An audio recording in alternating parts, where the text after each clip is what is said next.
Hola y bienvenidos a Historia en Celuloide.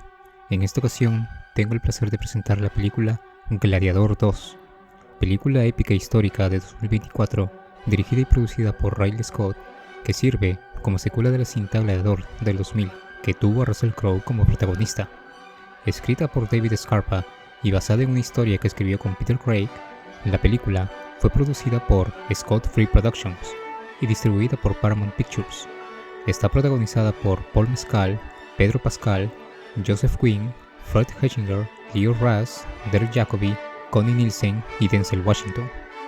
Jacobi y Nielsen repiten sus papeles de la primera película, con Mescal reemplazando a Spencer Treat Clark. Mescal interpreta a Lucio, un prisionero de guerra que lucha como gladiador para Macrino, un ex esclavo que conspira para derrocar a los emperadores gemelos Geta y Caracalla. Ya en junio del 2001 se habló de una secuela de Gladiador, con David Franzoni y John Logan como guionistas. La lógica de Ridley Scott para hacer una secuela fue que, a pesar de que Máximo X Meridio murió al final de la película original, lo que le sucedió a Lucio Vero quedó ambiguo, considerando que las preguntas sobre su paradero eran perfectas para una segunda película. Al año siguiente se anunció que se llevaría adelante una secuela. La trama, ambientada 15 años después, incluía a los guardias pretorianos gobernando Roma y a un Lucio Mayor, el hijo de Lucila en Gladiador, buscando la verdad sobre su padre biológico. Aunque Crowe y Scott habían discutido cómo traer de vuelta a Máximo, haciendo que su personaje resucitara, Scott concluyó que Crowe tendría que regresar como el doble de Máximo o interpretar a otro personaje. En septiembre de 2003, Scott anunció que el guión estaba completo, al tiempo que confirmó que la historia se centraría principalmente en Lucio. En 2006, Scott declaró que había diferentes ideas para la historia. Crowe había favorecido un elemento de fantasía para revivir a Máximo, mientras que el estudio estaba basando las películas en Lucio como el hijo de Máximo y Lucila. Scott también discutió la necesidad de un guión más complejo sobre la corrupción de Roma. Nick Cave recibió el encargo de escribir un borrador del guión, describiendo la trama como una historia de deidades contra deidades contra la humanidad. La historia involucraba a Máximo en el Purgatorio, quien resucita como un guerrero inmortal por los dioses romanos. Máximo es enviado de regreso a la Tierra y se le asigna la tarea de acabar con el cristianismo, matando a Cristo y a sus discípulos, ya que el cristianismo estaba drenando el poder de los antiguos dioses paganos. Durante su misión, Máximo es engañado para asesinar a su propio hijo. Condenado a vivir eternamente, Máximo lucha en las cruzadas, la Segunda Guerra Mundial y la Guerra de Vietnam. El final revela que en la actualidad el personaje ahora trabaja en el Pentágono. Este guión fue rechazado y desechado después de que Steven Spielberg, quien había asesorado en la película original, le dijera a Scott que no iba a funcionar. Aunque Crowe siguió en conversaciones para involucrarse en la secuela hasta 2017, eventualmente abandonaría el proyecto. A lo largo de los años se hicieron otros intentos de un guión de secuela, pero Scott sintió que muchos escritores tenían miedo de asumirlo. En septiembre de 2021, Scott declaró que se estaba trabajando nuevamente en el guión con la intención de dirigir la secuela una vez finalizada la producción de Napoleón. En noviembre, se reveló que David Scarpa, quien trabajó con Scott en Napoleón, estaba reescribiendo el guión. Scott declaró en una entrevista de 2023 que había luchado durante 10 meses para escribir el guión 4 años antes, hasta que revisaron la idea de Lucio como el sobreviviente de la película original. El desarrollo se detuvo cuando DreamWorks Pictures se vendió a Paramount en 2006. La película se anunció finalmente en 2018 y Mescal fue elegido para el papel principal en enero de 2023 con un guión de Scarpa. El rodaje se llevó a cabo entre junio de 2023 y enero de 2024, con un retraso de 5 meses debido a las disputas laborales de Hollywood de 2023. Gladiador 2 se estrenó en Sydney, Australia, el 30 de octubre de 2024. Se estrenó en el Reino Unido el 15 de noviembre y en los Estados Unidos el 22 de noviembre. La película recibió críticas generalmente positivas de los críticos, con elogios por sus actuaciones, la dirección de Scott, la escenografía y la acción, mientras que las críticas se dirigieron al tono emocional, la similitud con su predecesora y las imprecisiones históricas. La película ha recaudado $419 millones en todo el mundo. Fue nombrada una de las 10 mejores películas de 2024 por la National Board of Review y recibió 2 nominaciones de la 82ª edición de los Globos de Oro, logro cinematográfico y de taquilla y mejor actor de reparto para Denzel Washington. La película comienza 16 años después de la muerte de Marco Aurelio. Roma es gobernada por los corruptos emperadores gemelos Geta y Caracalla. En el reino norteafricano de Numidia, el refugiado Jano vive con su esposa Arishat. El ejército romano, dirigido por el general Acasio, invade y conquista el reino, matando a Arishat.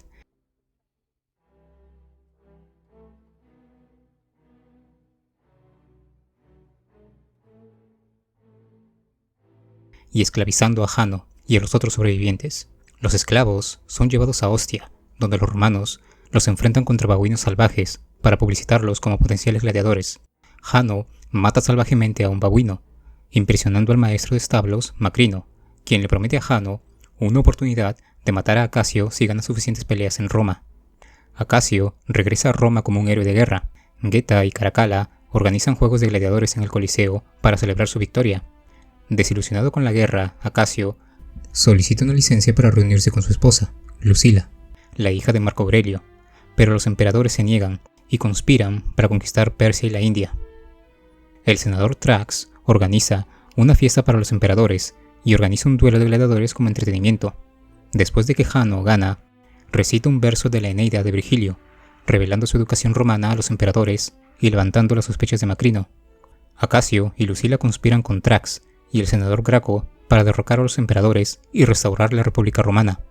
Jano emula al legendario gladiador Maximus en el Coliseo para ganar peleas.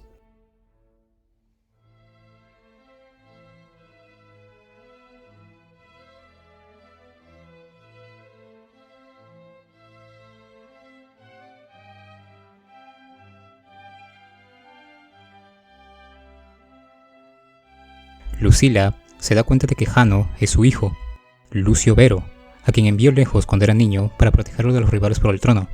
Lucila visita a Lucio e intenta reconectarse con él, pero él la rechaza enojado, resintiendo que lo hayan obligado a huir de Roma y molesto porque su nuevo esposo causó la muerte de Arishat. Lucila le revela a Lucio que él es el hijo de Máximo y le dice que use la fuerza de su padre para sobrevivir. Durante una naumaquia en el Coliseo, Lucio lidera a los gladiadores a la victoria y dispara una ballesta al emperador.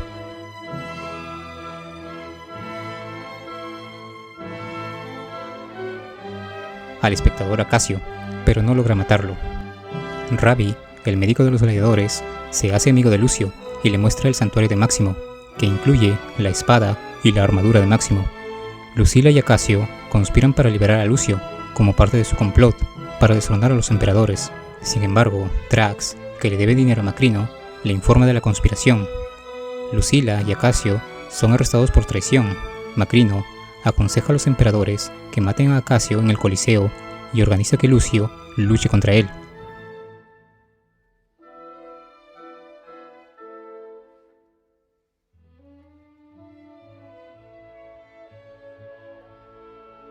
Después de una breve pelea, Acasio se rinde a Lucio y profesa su amor y respeto por Lucila y Máximo. Lucio se niega a ejecutar a Acasio, pero la guardia pretoriana lo ejecuta por orden de los emperadores, lo que provoca disturbios en el pueblo. Cuando Macrino cuestiona la negativa de Lucio a matar a Acasio, Lucio argumenta que Roma puede ser un lugar mejor. Macrino manipula a Caracalla para que crea que Geta lo inculpará por el motín. Caracalla mata a Geta con la ayuda de Macrino. Lucila y Lucio se reconcilian. Ella le da el anillo de su padre, que también pertenecía a Máximo y a Acasio. Cada vez más delirante, Caracalla nombra a su mono mascota como cónsul junto a Macrino. Macrino convence al Senado de que puede restaurar el orden y asume el control de los pretorianos. Le revela a Lucila que fue esclavo bajo el gobierno de Aurelio y jura vengarse convirtiéndose en emperador.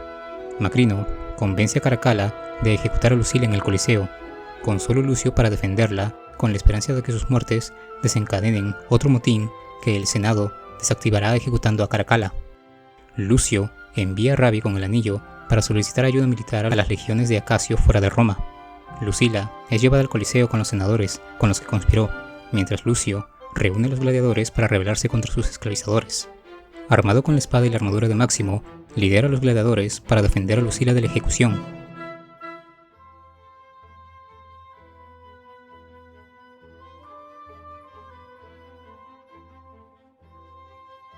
Graco muere en el ataque mientras que Macrino mata a Caracalla antes de dispararle fatalmente a Lucila con una flecha.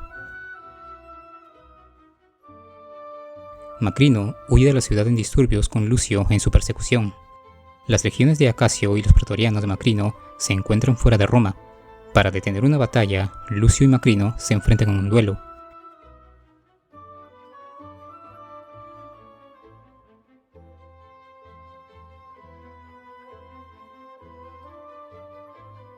Aunque Macrino casi mata a Lucio, Lucio logra matar a Macrino y revela su identidad como heredero imperial, convenciendo a ambos ejércitos de construir una Roma unida con él.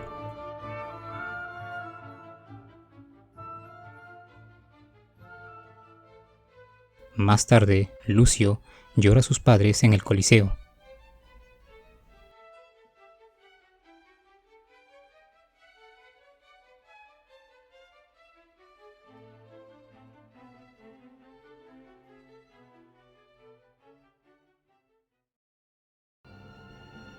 Y bueno, hasta aquí el resumen. La verdad es que los sucesos narrados en el film son ficticios, donde la mayoría de personajes y situaciones son inventados para propósitos dramáticos, si bien el trasfondo que se dan parten de una base histórica.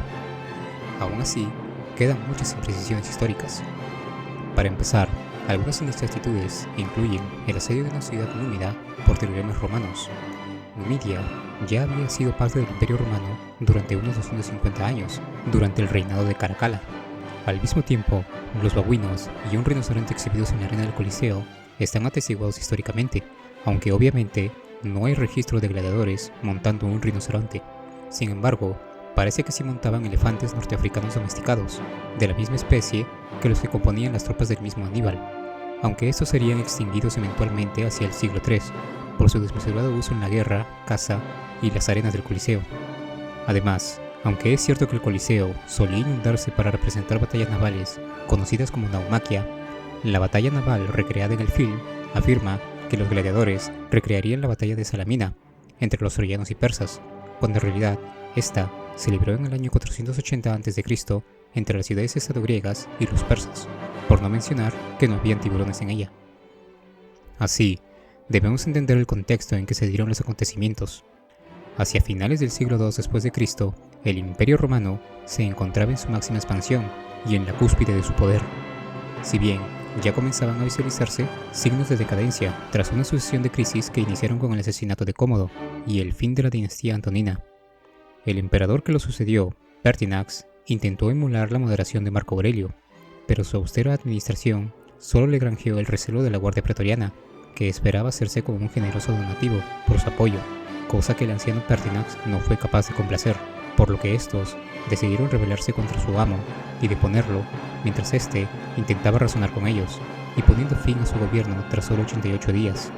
Es así que inicia el así llamado Año de los 5 Emperadores, sangrienta guerra civil en donde las legiones de las provincias proclamaron a sus comandantes como Augusto. Tras la muerte de Pertinax en el 193 a.C., la sucesión de pretendientes sería Didio Juliano, Pescenio Níger, Clodio Albino y Séptimo Severo, siendo este último quien saldría victorioso como único emperador. Lucio Septimio Severo sería así quien establecería la nueva dinastía que daría cierta estabilidad al imperio. Nacido en Leptis Magna, actual Libia, en la provincia romana de África, siendo de ascendencia púnica norteafricana por el lado paterno y romano-itálica por el materno. Fue emperador romano entre 193 y el 211 después de Cristo. Tras derrotar a sus rivales pretendientes al trono, Severo libró una corta campaña punitiva más allá de la frontera oriental, anexionando el reino de Foroone como una nueva provincia. Tras la consolidación de su gobierno sobre las provincias occidentales, Severo libró otra breve guerra más exitosa en el este contra el Imperio Parto, llegando a saquear su capital, Ctesifonte, en el 197 y expandiendo la frontera oriental hacia el Tigris, llegando casi a restablecer las dilatadas fronteras de Trájano. Luego, amplió y fortificó el Limes Arabicus en la Arabia Pétrea. En 202, realizó campañas en África y Mauritania contra los garamantes, capturando su capital, Garama, y expandiendo el Limes Tripolitanus a lo largo de la frontera desértica del sur del imperio.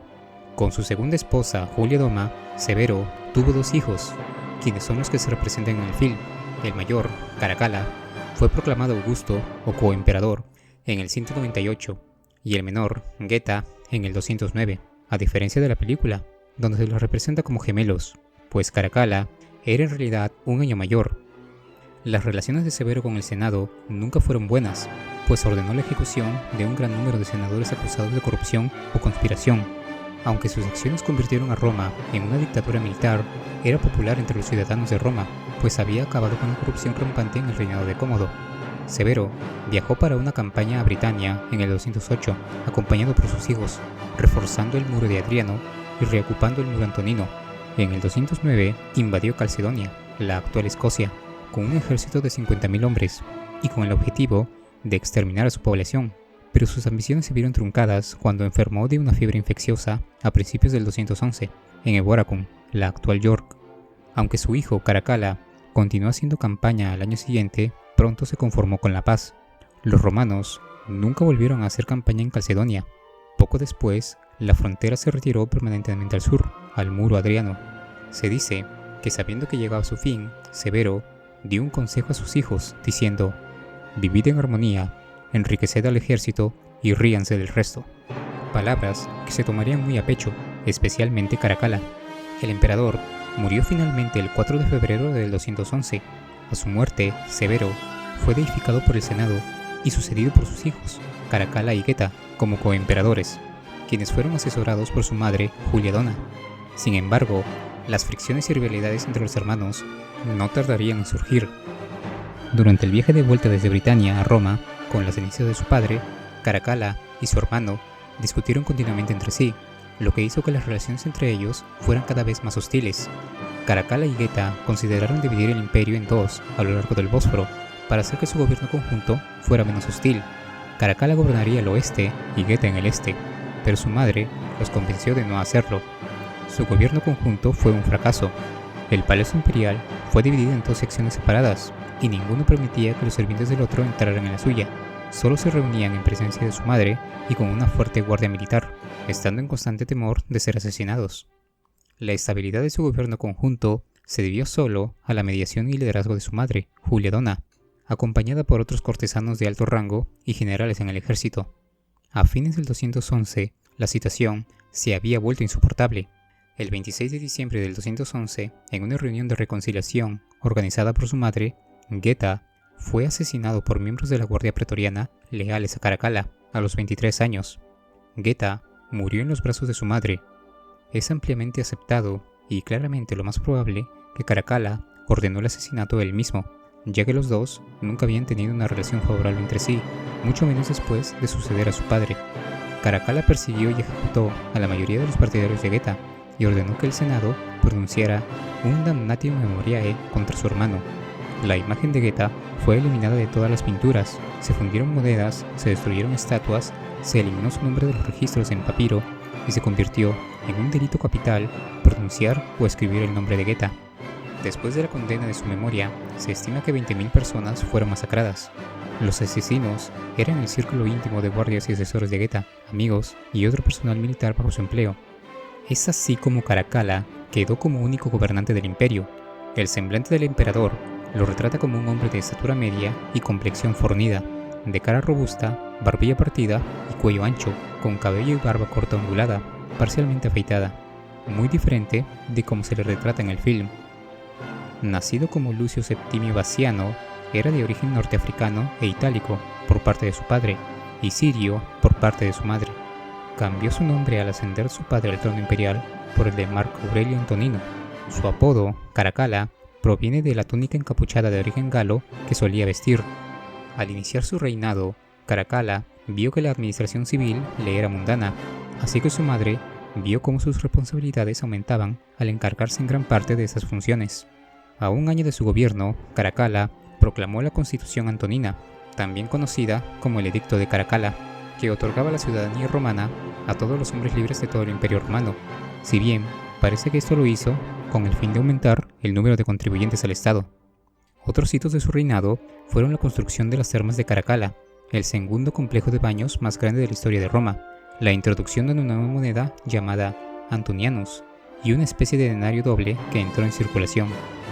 En el 213, Caracalla abandonó Roma donde la población le temía para no regresar jamás. Se dirigió al norte a la frontera germana para guerrear contra los alamanes, una confederación de tribus germánicas que habían atravesado el limes de Raecia. Aquí, el emperador abandonó todo lujo y comenzó a confraternizar con sus tropas. Se dice que molía su propio trigo y marchaba y se comportaba con los mismos manierismos de un soldado raso. También elevó el salario anual de un legionario medio de 2.000 sestercios a 3.000. Prodigó muchos beneficios al ejército, al que temía y admiraba, de acuerdo con el consejo dado por su padre. Durante la campaña del 213 al 214, Caracalla derrotó con éxito a algunas de las tribus germánicas, mientras resolvía otras dificultades mediante la diplomacia, aunque se desconoce con precisión con quiénes se hicieron estos tratados. Caracalla, aún así, reforzó las fortificaciones fronterizas de Raecia y Germania Superior, de modo que éstas resistieron durante los siguientes 20 años. En la primavera del 214, Caracalla partió hacia las provincias orientales, viajando a través de las provincias del Danubio y las provincias de Anatolia, en Asia y Bitinia. Aquí fue cuando se hizo evidente su fascinación por la figura de Alejandro Magno y su deseo por emularlo, comenzando a imitar su indumentaria y estilo. Pasó el invierno en Nicomedia y el verano estaba en Antioquía, en el Orontes. En diciembre de 215 arribó a Alejandría, en el delta del Nilo, siguiendo los pasos de su héroe, donde permaneció hasta marzo o abril del 216. Cuando los habitantes de Alejandría oyeron las afirmaciones de que Caracalla había matado a su hermano Geta en defensa propia, produjeron una sátira burlándose de esto, así como de las otras pretensiones de Caracalla. A pesar de su idealización por Alejandría, la ciudad fundada por Alejandro no sentía ningún aprecio por los alejandrinos, respondiendo Caracalla a este insulto, masacrando a la desprevenida delegación de ciudadanos destacados que se había reunido ante la ciudad para saludar su llegada, antes de enviar a sus tropas contra la ciudad durante varios días de saqueo y pillaje. Poco antes, Caracalla había ido a presentar sus respetos a la tumba de Alejandro Magno, depositando su propia túnica, su anillo y cinturón en el sarcófago del legendario macedonio. Aunque aquí ya se evidencia el comportamiento cada vez más errático de Caracalla, él nunca nombró cónsul a un modo mascota, como se muestra en el film. Posiblemente esto se inspiró en el emperador romano Calígula, quien supuestamente nombró cónsul a su caballo Incitato. En su deseo de imitar la conquista de Persia de Alejandro, Caracalla se dirigió hacia el oriente. En la primavera del 216, regresó a Antioquía, que se había convertido en su capital de facto, y antes del 27 de mayo se había puesto en camino para dirigir su ejército contra los partos. Durante el invierno estuvo en Edesa. Caracalla se trasladó entonces al este, a Armenia. En 216 había atravesado Armenia y se había adentrado en el sur de Partia. Entonces, Caracalla emprendió una serie de campañas agresivas en el este contra los partos, con la intención de poner más territorio bajo el control directo de Roma. Al planificar su invasión del Imperio Parto, Caracalla decidió organizar a 16.000 de sus hombres en falanges de estilo macedonio, a pesar de que el ejército romano había hecho de la falange una formación táctica obsoleta.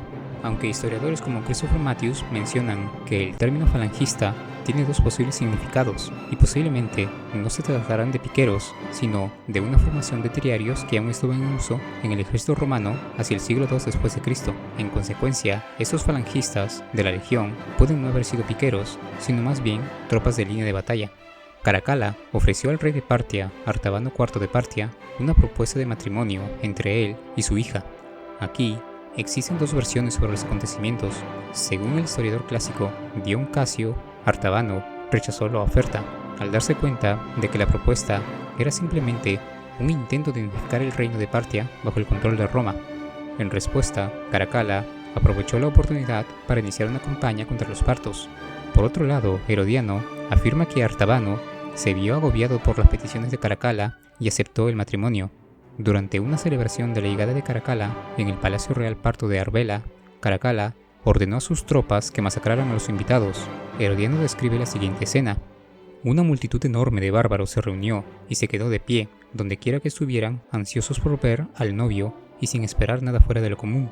Entonces se dio la señal y Caracalla ordenó a su ejército que atacara y masacrara a los espectadores. Asombrados por esta arremetida, los bárbaros dieron media vuelta y huyeron, heridos y sangrando. El propio Artabano, agarrado y montado a caballo por alguno de sus guardaespaldas personales, apenas logró escapar con algunos compañeros. El resto de los partos, que carecían de sus indispensables caballos, fueron aniquilados, pues los habían enviado a pastar y estaban de pie. Tampoco pudieron escapar corriendo. Sus largas y sueltas túnicas que les colgaban hasta los pies los hicieron tropezar. De cualquier manera, Ambos historiadores coinciden en que el ejército romano llevó a cabo una campaña de masacres en Partia, aunque su área de operaciones parece haber estado limitada al norte de Mesopotamia y al reino proparto de Adivene. Como tal, esto puede haber sido pensado más como una demostración de poder romano que como un intento serio de conquistar Partia. Ese verano, Caracalla comenzó a atacar el campo al este del Tigris. En el invierno siguiente, el emperador se retiró a Edesa y comenzó a hacer preparativos para reanudar la campaña en primavera. Posteriormente, Caracalla informó al Senado romano, por correspondencia, que Partia había sido derrotada y se le otorgó el título de Particus Maximus, gran conquistador de Partia, para acompañar sus títulos existentes de Britannicus Maximus y Germanicus Maximus. El ejército pasó el invierno en Edesa, pero el emperador, que acababa de cumplir 29 años, iba rumbo a visitar un templo.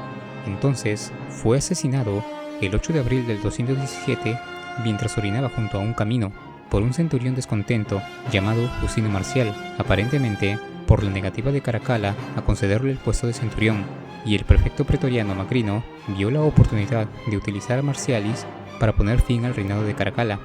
Inmediatamente después, un guardaespaldas escita de Caracalla mató a Marcial con su lanza. Al mismo tiempo del magnicidio, Julia Dona estaba en Antioquía organizando la correspondencia de Caracalla para que éste no estuviera sobrecargado de deberes a su regreso.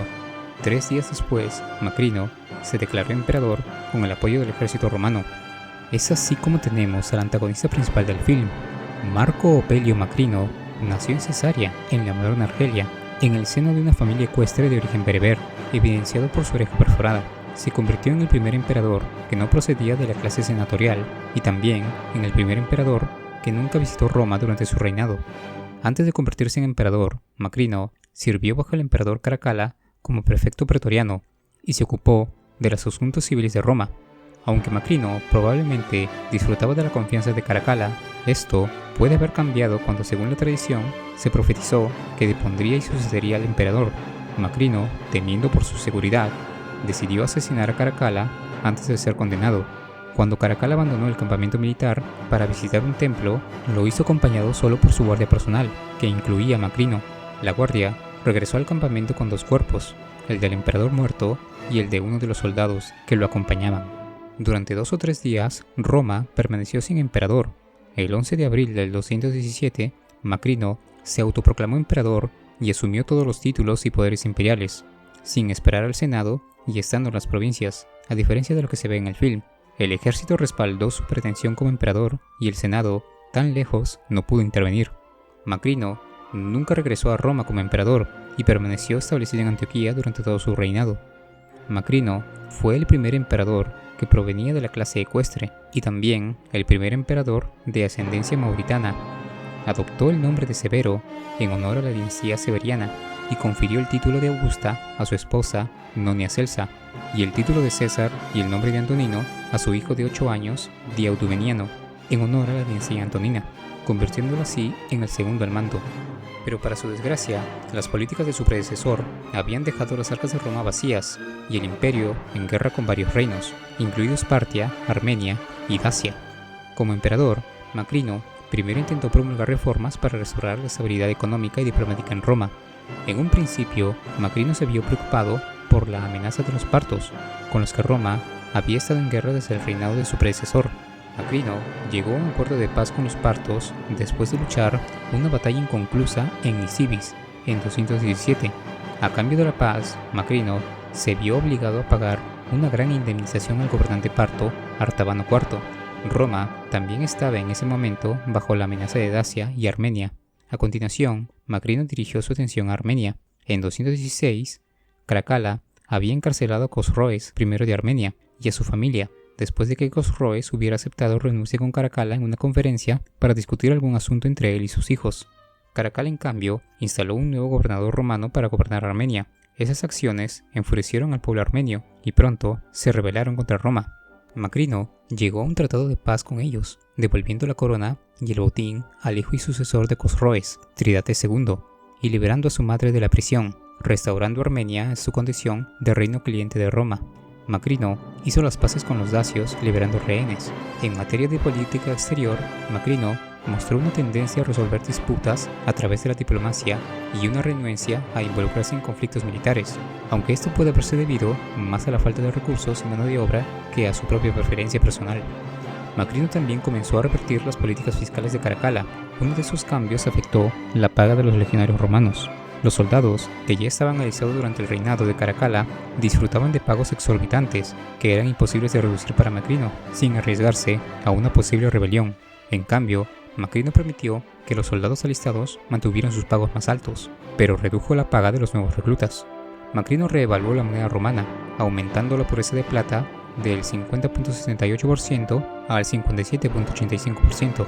El objetivo de Macrino con estas políticas podría haber sido devolver a Roma la relativa estabilidad económica que había disfrutado bajo el reinado de Severo y frenar la inflación, aunque tuvo un costo. Los cambios fiscales que Macrino promulgó podrían haber sido defendibles si no hubiera sido por el ejército. En ese momento, la fuerza del ejército era demasiado grande y al promulgar sus reformas enfureció a los soldados veteranos, que vieron sus acciones al reducir el salario de los nuevos reclutas como un presagio de eventuales reducciones en sus propios privilegios y salarios. Esto redujo significativamente la popularidad de Macrino entre las tropas que lo habían declarado emperador. La madre de Caracalla, Julia Dona, fue dejada en paz inicialmente cuando Macrino se convirtió en emperador, pero esto cambió cuando Macrino descubrió que ella estaba conspirando contra él y la puso bajo arresto domiciliario en Antioquía. Para entonces, Julia Dona sufría un presunto cáncer de mama en etapa avanzada y pronto murió en Antioquía después de morir de hambre. Después, Macrino envió a la hermana de Julia Dona, Julia Maesa, y a sus hijos de regreso a Mesa, en Siria, desde donde Maesa puso en marcha sus planes para derrocar a Macrino. Macrino permaneció en Antioquía en lugar de ir a Roma tras ser declarado emperador, un paso que aumentó su impopularidad en Roma y contribuyó a su eventual caída. La tía de Caracalla, Julia Mesa, aprovechó los disturbios e instigó una rebelión para que su nieto de 14 años, Heliogábalo, fuera reconocido como emperador. Macrino fue derrotado en la batalla de Antioquía el 8 de junio del 218 y Heliogábalo se proclamó emperador con el apoyo de las legiones romanas rebeldes, iniciando así su infame y extravagante reinado. Macrino huyó del campo de batalla e intentó llegar a Roma, pero fue capturado en Calcedonia y luego ejecutado en Capadocia. Envió a su hijo al cuidado de Artabano IV de Partia, pero Diocleciano también fue capturado antes de que pudiera llegar a su destino y ejecutado.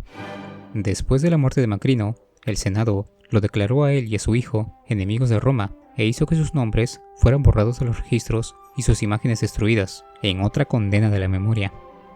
Hoy en día, el gobierno de los Severo es considerado por muchos como el inicio de la decadencia del Imperio Romano y su transición de una época de oro y mármol a una de hierro y piedra, aunque historiadores contemporáneos ponen en duda esta denominación, pues consideran que la dinastía severiana dio más bien una muy oportuna estabilidad al imperio, si bien concuerdan en que contribuyó a encauzarlo a un estado de cada vez mayor absolutismo en detrimento de la autoridad e instituciones del Senado.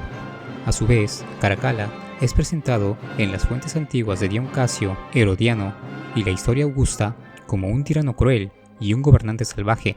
Junto a esto, las fuentes contemporáneas lo presentan como un emperador soldado por su preferencia por la soldadesca sobre los senadores, una descripción que lo hizo aún menos popular entre los biógrafos senatoriales. En el siglo XII, Godofredo de Monmouth inició la leyenda del papel de Caracalla como rey de Gran Bretaña. Más tarde, en el siglo XVIII, las obras de pintores franceses revivieron las imágenes de Caracalla debido a aparentes paralelismos entre la tiranía de Caracalla y la atribuida al rey Luis XVI. Las obras modernas continúan retratando a Caracalla como un gobernante malvado, pintándolo como uno de los emperadores romanos más tiránicos, al nivel de Cómodo o Nerón, cosa que probablemente inspiró a Ridley Scott, aunque nadie puede negar la relevancia y consecuencia de su reinado al dar el siguiente paso en el proceso de romanización en el Mediterráneo que se venía gestando desde las primeras expansiones de la República y que culminó al extender la ciudadanía romana a los habitantes del imperio, así como su legado arquitectónico en las colosales termas que llevan su nombre. Y bueno, hasta aquí el video. Si sabes algo interesante sobre la película o el reinado de Caracalla, Macrino lo Severo, házmelo saber en los comentarios. Suscríbete a mi canal si aún no lo has hecho y dale like si te ha gustado. Esto es Historia en Celuloide y hasta el próximo video.